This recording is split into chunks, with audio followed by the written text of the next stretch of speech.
Hey there, folks, and welcome to Cricket Scrapbook. My name is Vaibhav Minocha, and you are watching Scrapbook Round-Up. Please like, share, and subscribe, and click the bell icon to stay up to date with latest videos. Thank you. Hope you're doing well, guys. In this episode of Scrapbook Roundup, we're looking at what the happened in the IPL auction of 2021. So I have my phone with me over here and I've listed some key points that I'm going to discuss with you. I just don't want to miss out on something major. The first point is this. So RCB have sought to fix their middle order and death bowling issues. For that, they've got Glenn Maxwell at 14.25 crores. I mean, Glenn Maxwell, there are two Glenn Maxwells that we know, right? One Glenn Maxwell is that plays for Australia, and one Maxwell is that plays in the IPL. In the IPL, he barely performs. Only I think in 2014 did he perform when the IPL was in the Middle East, and even last time when the IPL was in UAE, he didn't really perform well in the IPL. So let's see how Glenn Maxwell performs. They also got Kyle Jamieson, the New Zealand fast bowler, and he's also a really good lower order batsman.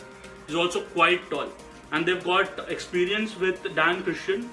Overall, RCB have spent quite a bit on all-rounders, and they're just hoping that these all-rounders can come into their lower middle order and give support to AB and Virat in batting, and also do something in the death overs, and fix in the hole or fix in the gap where RCB is just leaking runs, especially at the death. And Kings 11 Punjab, they named themselves to Punjab Kings. In my honest opinion, this is not a very good name change. Punjab King, it's just my personal opinion, but for me it sounds like a roadside dhaba name. But they are paying so much, so they are entitled to change their name. But I just wish they went for a better name. But they ended up spending a lot, I suppose, because they could. They had 53.2 crores to spend in this auction, and the current laws of the IPL, they specify that the teams have to spend a minimum of 80% of their purse. The overall purse of a team is 85 crores, so 80% uska is like around 66-67 crores. So utna team definitely has to spend, and Kings 11 Punjab had a massive purse of 53 crores, and they ended up spending that for again death bowling, Jai Richardson and Riley Meredith, going for 14 crores and 8 crores respectively. Surprisingly, they went for Moses Henriques. So they let Glenn Maxwell go in the previous IPL, and now they're looking for somewhat of a backup or replacement in Moses Henriques. He's also an Australian, but the thing over here is Moses Henriques is a fast bowling all-rounder. He will give you overs in the death probably, not in the opening stages like Glenn Maxwell gave them earlier. Let's see how the KL Rahul and Anil Kumble duo handles Moses Henriques now. By the way, they also got a player called Shah Rukh Khan. No, this is not the Bollywood actor. Shah Rukh Khan is a all-rounder, middle-order batsman. They got him for 5.25 crores. And Aryan Khan was in the IPL auction table, and he was sitting with KKR. And at one stage, KKR was bidding for Shah Rukh Khan also. And Aryan Khan ka muh dekhne layak tha. He was like literally hiding his face when Shah Rukh Khan got sold. It was a hilarious moment. Coming to Aryan Khan and KKR, of course, KKR bolstered their top order by getting Karun Nair for a mere 50 lakhs, and they also got Shakib Al Hasan. Now, Shakib Al Hasan is a really, really good buy, because Shakib Al Hasan has been the best all-rounder in all forms of cricket at various stages of his career. So he's really reliable with the ball. He can give you 4 overs, and he's a very good batsman as well. By getting 4 overs out of Shakib Al Hasan, they might also be looking for a replacement for Sunil Narayan, who hasn't been the Narayan that we've known in the past. Narayan in the past season or two hasn't been taking wickets and has become more of a top order batsman. Even in the last season, Narayan failed even in that. He couldn't even score too many runs as a top order batsman. So probably we're looking at Shakib Al Hasan as a replacement for Narayan. And they also got Harbhajan Singh. Surprisingly, Harbhajan Singh, they got him for a base price of 2 crores. So Harbhajan Singh को अब पराठे छोड़ के रसगुल्ला और पुचका खाना पड़ेगा. Let's see how he copes up. But I think Harbhajan Singh is another good buy, because if you want experience, especially in Kolkata, Eden Gardens, the ball can turn a bit in the evening especially. So Harbhajan Singh can be a good buy, but I'm just trying to place कि Harbhajan Singh को where will they play, because they already have Kuldeep Yadav and they have Varun Chakravarti, who made a big splurge in the last IPL. Varun Chakravarti was really good both in the opening of the match and at the death. So I just want to see how they'll utilize Harbhajan Singh. Maybe they're using him for experience and to help guide the bowlers in the nets. Let's see. Another major takeaway was that all-rounders made merry. So we spoke about Jameson, we spoke about Maxwell, we spoke about Daniel Christian. But what's also interesting is Tom Curran was sold to DC for more than 5 crores. And then Shivam Dubey, Nathan Coulter-Nile, all the all-rounders, they took a lot of money. Surprisingly, Chris Morris was sold for 16.25 crores.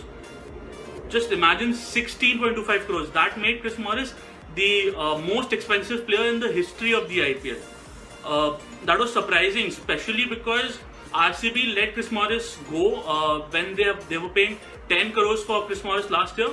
And Chris Morris is sort of a player who is usually very prone to injury. He has not played a full season of the IPL for the past 6-7 years, I think, and he is not very reliable either with the bat or with the ball. RCB faced that last year, and what was surprising was RCB, after letting him go for 10 crores, was still bidding for him up to say 9.6, 9.7 crores, which was very surprising. I mean, अगर आपने उसको छोड़ दिया, then why are you going after him again and again? It was interesting, but overall, all-rounders made merry. All-rounders got a lot of money. I was very surprised with Shivam Dubey as well. Shivam Dubey, another player that was let go by RCB, he got 4.4 crores. But for Shivam Dubey, I can still understand, because Shivam Dubey is a domestic all-rounder, and in domestic cricket, in Indian cricket, pace bowling all-rounders are a handful. Say after Hardik Pandya, we only have Vijay Shankar and Shivam Dubey. So it made sense that Shivam Dubey went for so much. And CSK, again with their tactics with this auction, they are proving that they do not care about age at all. They got Mohin Ali for 7 crores. They were also bidding for Maxwell at a point, and they went up to 10 to 12 crores for Maxwell, but RCB outbid them. So with Mohin Ali, I think Mohin Ali is 33 years old. But what went in his favor was that in his last test match at Chennai, he hit the ball far, and he also took 8 or 9 wickets, which was very good, I think, which went in his favor. So CSK crowd, which was rooting against him in the last test match about 3-4 days ago, they will now be rooting for him come March, April. They also got Chiteshwar Pujara for 50 lakhs. With Chiteshwar Pujara, I think it's a dicey buy, because although Chiteshwar Pujara has scored a 61 ball century in domestic cricket, Chiteshwar Pujara I see only playing in the top 3. If you put him much lower than that, I don't think he will be able to play. And for the top 3, they already have players like Faf du Plessis, Suresh Raina, and a few players here and there. So I don't know how they will accommodate Chiteshwar Pujara, but they got K. Gautam also for a very high price of more than 9 crores. So again, I think Dhoni likes to play with spin. So for spin, they got Mohin Ali, who's more of a batting all-rounder, and K. Gautam, who's more of a bowling all-rounder. And Dhoni has got his options. And if they get to play in Chennai at the Chepauk, I think they will wreak havoc, and they will again go back to their mantra of spin to win. SRH seemed to be eating popcorn. They went in with the lowest purse of 10.75 crores, and with that small purse, they took only 2 or 3 players. I think they went for Mujibur Rahman for 2 crores, Kedar Jadhav for 2 crores, and they got a good buy in Jagdish Suchit for 20 lakh. Jagdish Suchit is a good left-arm spinner. In domestic cricket, he has done very well, and he's also played in the IPL 2-3 years back for Mumbai, I think, and he can be a good buy. So my eyes are out to to see how Jagdish Sachit performs. Now, Mumbai Indians, they filled in on their fast bowlers. They got Adam Milne, Nathan Coulter-Nile, James Neesham, and they also got a left-arm seamer, a little-known left-arm seamer, who is the son of Sachin Tendulkar, namely Arjun Tendulkar. They got him for 20 lakh. Interestingly, they also got Piyush Chawla for 2.4 crores. So they really bolstered their bowling attack, and spin bowling was one of the sort of not really weaknesses, but one area where Mumbai could have improved, and they got Piyush Chawla to bolster that. Now they have Piyush Chawla if in case Krunal Pandya does not do well, if in case Rahul Chahar does not do well. So they have experience in Piyush Chawla, and Piyush Chawla has done really well in the IPL. He has played for Punjab, he's played for Kolkata, and he can bowl with the new ball, he can bowl in the death. So that's good. So okay, now let's just come back to Arjun Tendulkar, shall we? Now with Arjun Tendulkar, we are all like trolling Arjun Tendulkar and we are trolling Mumbai Indians. But imagine the marketing possibilities that Arjun Tendulkar would give to Mumbai Indians. In Mumbai Indians, they're all about the dynasty, right? They are all about the Ambani dynasty. And what better picture can they portray than to build a dynasty around Sachin Tendulkar and his son Arjun Tendulkar? And let's not forget, Arjun Tendulkar is not he's not a bad player. He is a pretty good player. He scored 77 runs of 31 balls last week, and in the same match he took 3 wickets. He has played for Mumbai under 14, Mumbai under 16, Mumbai under 19. He represented the cricket.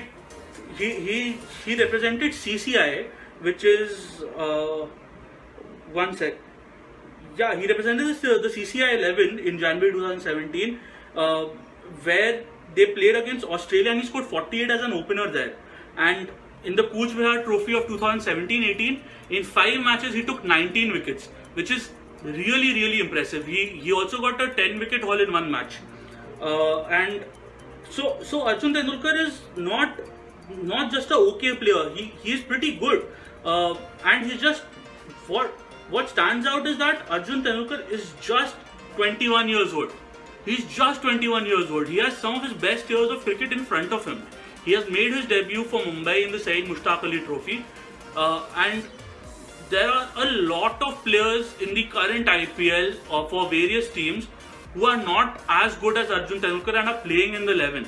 I mean, let's be honest, Arjun Tendulkar has really performed well. He has played for MCC, he has played for India under 19, he has, I think, he played a India under 19 test match against Sri Lanka and he performed well. He took 4 wickets. So Arjun Tendulkar is a really good player, and he's only 21 years old. Like, come on, what were you and I doing when we were 21 years old? So let's not troll Arjun Tendulkar. Let's look at Mumbai Indians.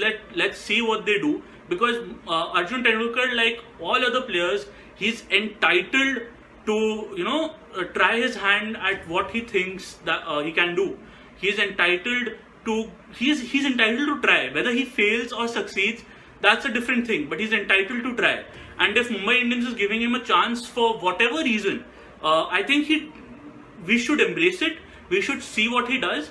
It will be very difficult for Arjun Tendulkar to play in the first 11, but let's see what happens. Let's give him some time. He's just 21 years old.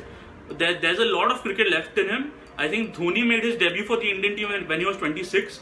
Look, I'm not comparing Arjun with Dhoni, and I'm not saying that Arjun will probably play for India. He might not, but let's just see how it goes, and let's stop trolling him. He's just 21. Let's respect that. And if he has been picked by Mumbai Indians, then Mumbai is a very successful franchise. They have won 5-6 times in the last 7-8 odd years. So you have to give Mumbai some credit. If they've got Arjun, they must have got him for some reason. So let's just back him and let's see what happens. So with that, I just conclude this video. Hope you guys enjoyed. Please like, share and subscribe, and also leave your comments and let me know what you think. What do you think about Arjun Tendulkar?